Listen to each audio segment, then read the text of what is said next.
Yes, Ebola is a fearsome disease. This is a pathogen unlike anything that we've ever seen before. But I know the power of ozone and oxidative therapies. I know it. I wouldn't be doing this if I didn't have absolute confidence that we're going to dramatically cut the death rate.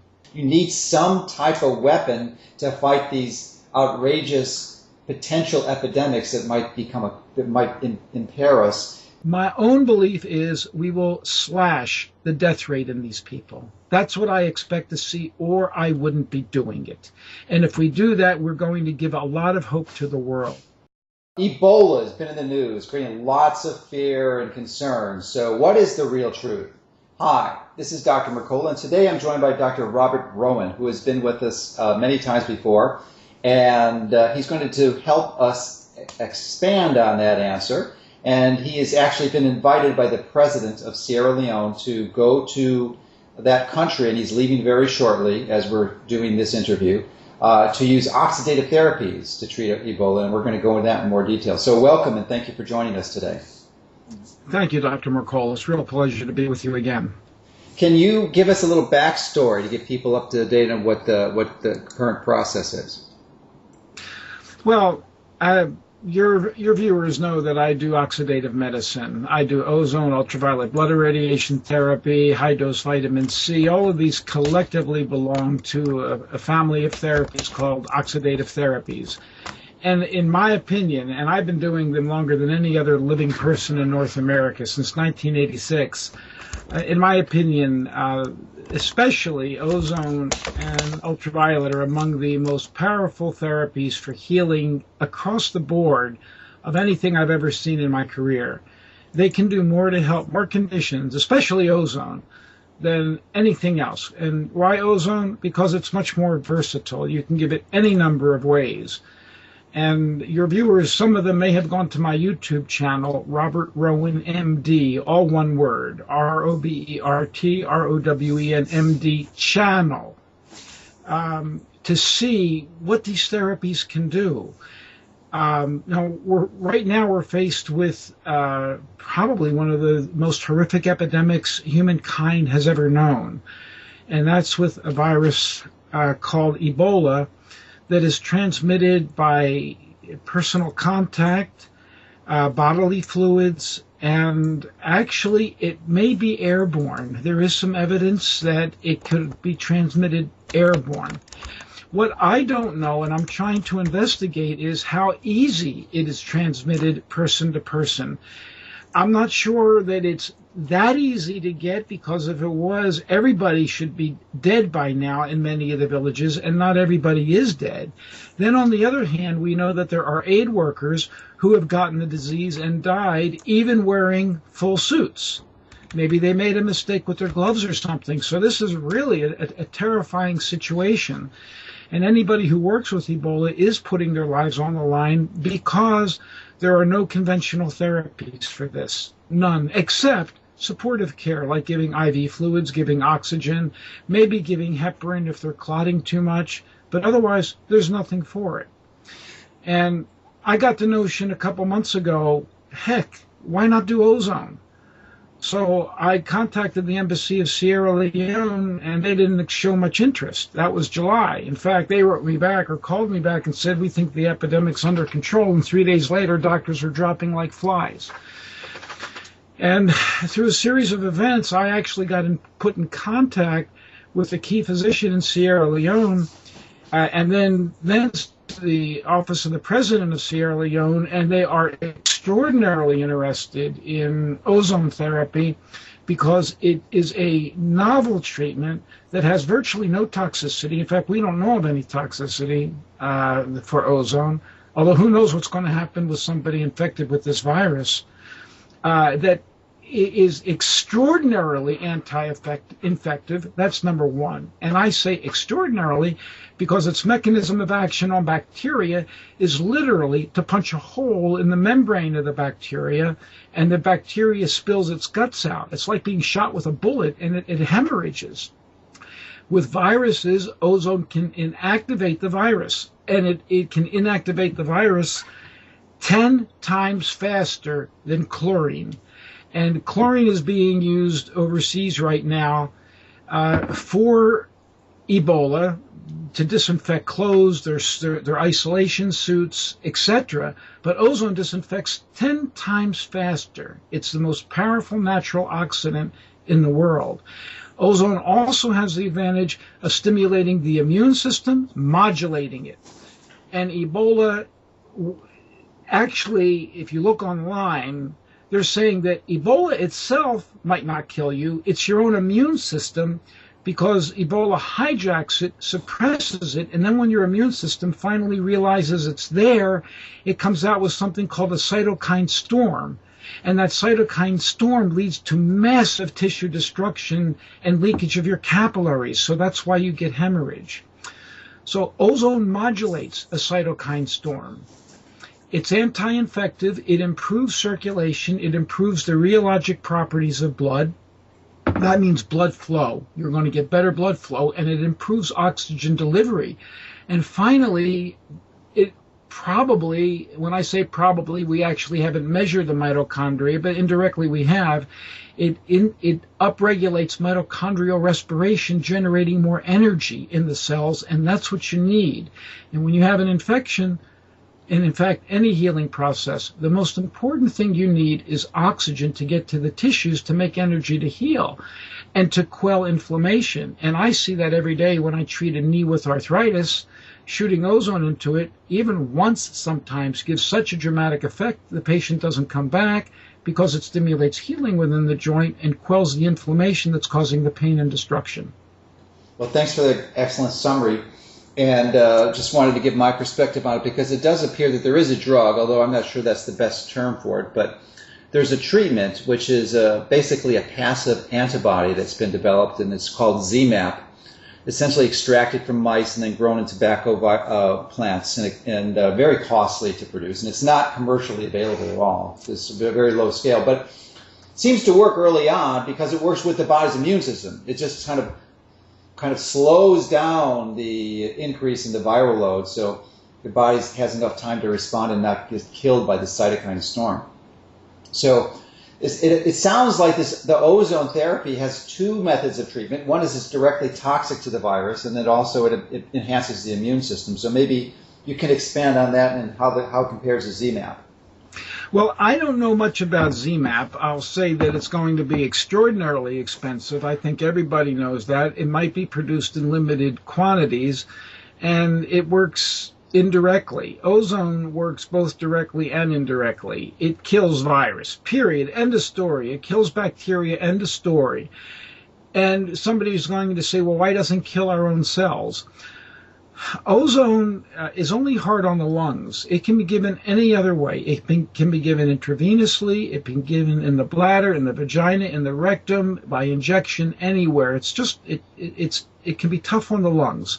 So you don't want to be breathing it. I don't want your group to be led astray on that issue. Sure. Also, the way ozone can be done is dirt cheap. And in a place like Africa, where there's thousands of people with this and there's just no money, can you imagine what it will mean to the planet if we can treat this disease with a therapy that will cost probably less than $10 per patient? Now, compare that to the antibody you were talking about. Yeah, and that antibody, aside from being extraordinarily expensive, has to be given in a very narrow window. The first patient to die of Ebola within the United States died 2 days ago, as we're filming this, we're recording this rather, and he was actually given ZMapp, but he was given it like 2 weeks or 18 days after the infection, and you have to give it, it didn't work, he died. So you got to get it early enough, and ozone likely could have rescued him. There's some other questions, is that they may have given antibiotics, like fluoroquinolones, which actually also sort of decimate his infection, his immune system, because they're not going to help treat a virus. Exactly. It appears from what I could read that when he was turned away initially, he was given an antibiotic. And, that's so sad because that's American medicine. Go to the emergency room or go to the doctor, have a fever, you don't feel well, here, take this antibiotic and go home. But the majority of what we're treating are viruses. An antibiotic, if it does anything, it's going to hurt you. Yeah, and it does that through damaging one of the most potent components of the immune system, which is the gut flora. I mean, Exactly. how could you decimate your gut flora and ever hope to recover from this type of viral infection? I mean, if you ever looked at it carefully, there's no other rational response than say, what the heck are they doing? I'm in full agreement with you. So maybe you can expand and give us what you hope to accomplish in Sierra Leone and the time frame, because you're leaving in a few days, aren't you? We're leaving a week from yesterday, and we should be in Sierra Leone a week from tonight, and probably maybe even getting to work on Saturday morning. This is what I'm told by the physician, that the government has set up an Ebola center that's separate from the international relief centers. And this is going to be our center to work. And my plan, I'm a clinician, remember that. I'm not a scientist, and I'm going to have to get some science now, because my plan is to divide the Ebola patients that are seen, and for the viewer, I want you to know, I'm not planning on treating the Ebola patients myself. So yes, there is danger going there, and there's concern. But our goal is to train their local health professionals to do the treatment, which we will oversee. So no doubt I will have to walk into an Ebola treatment facility fully suited up, but I don't plan to lay hands on the patient. That's going to be done by someone else. Well, worst case scenario, if you did get infected, you've got the treatment.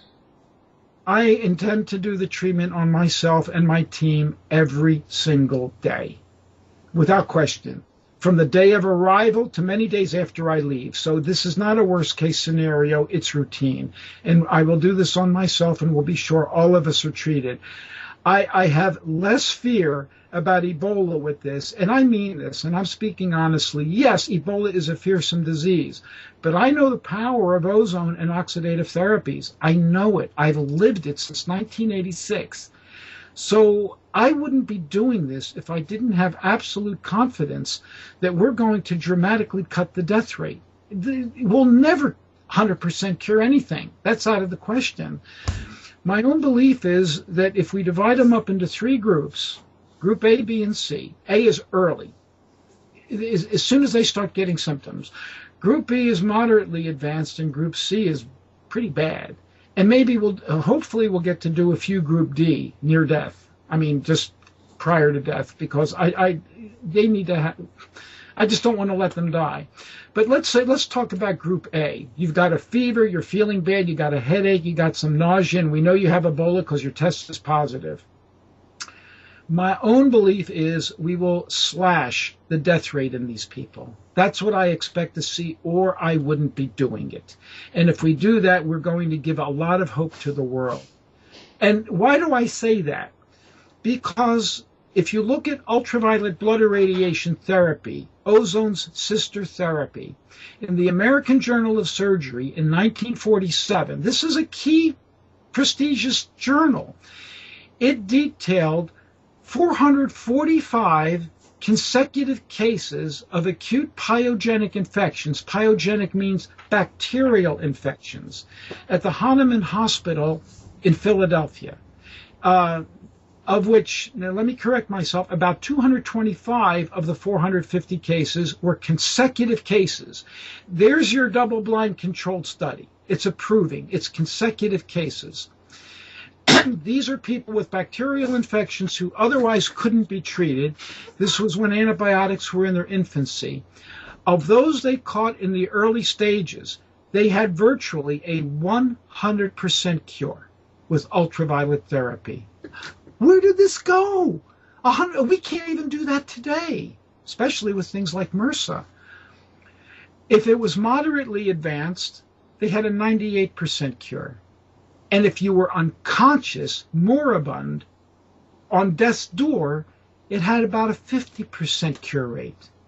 The doctors took pains to describe this in their writings because they couldn't believe what they were seeing. Patients with septic cerebellar infarcts, that's an infected blood clot to the brain, walking out of the hospital after a couple months.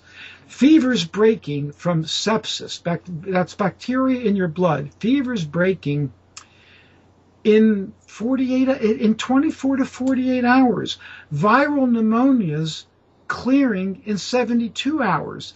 Viral pneumonias, let's get back to that. Oxidation therapy was actually born during the great influenza outbreak of 1918, that had more to do with ending the First World War than the war itself.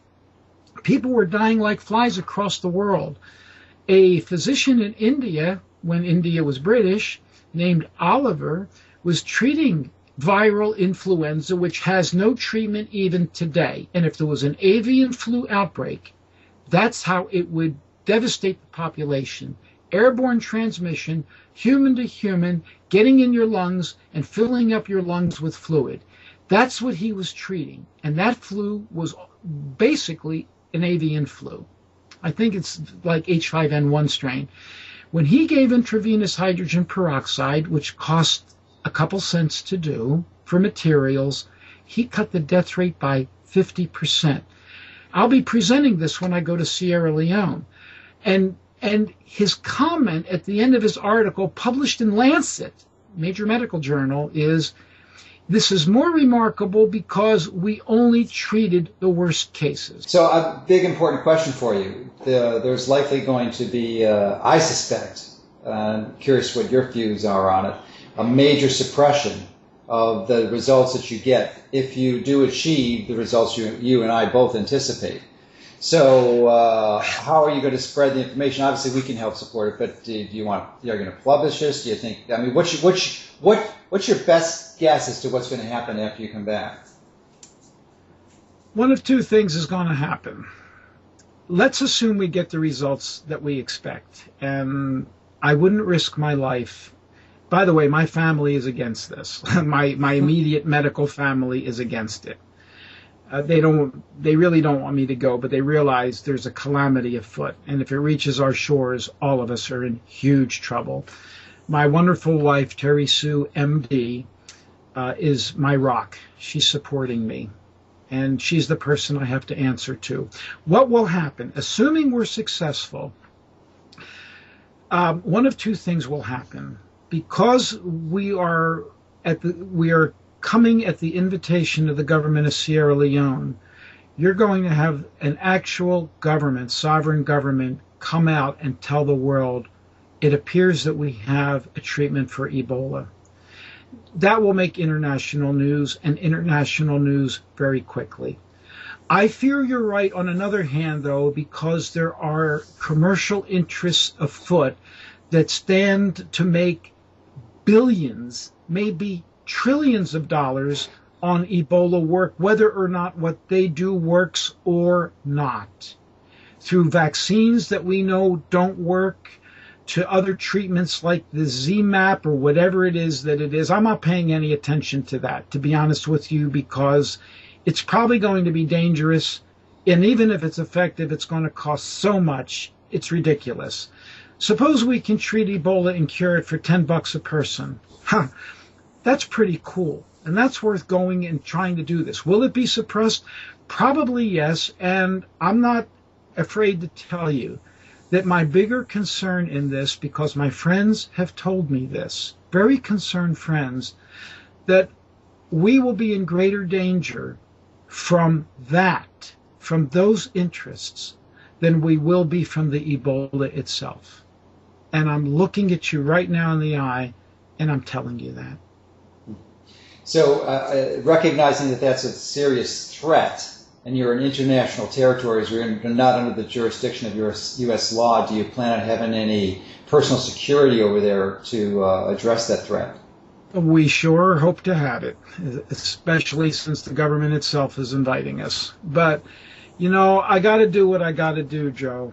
And this is my life, it's my career, it's my life's work. And it's the culmination, in a sense, of my life's work, even before I reach 80 years old. So it's something that I got to do, and we're all of us who are going, we're being guided by something much higher, and it's something that I have to do. no matter the risk, because the risk is far greater if we don't do it.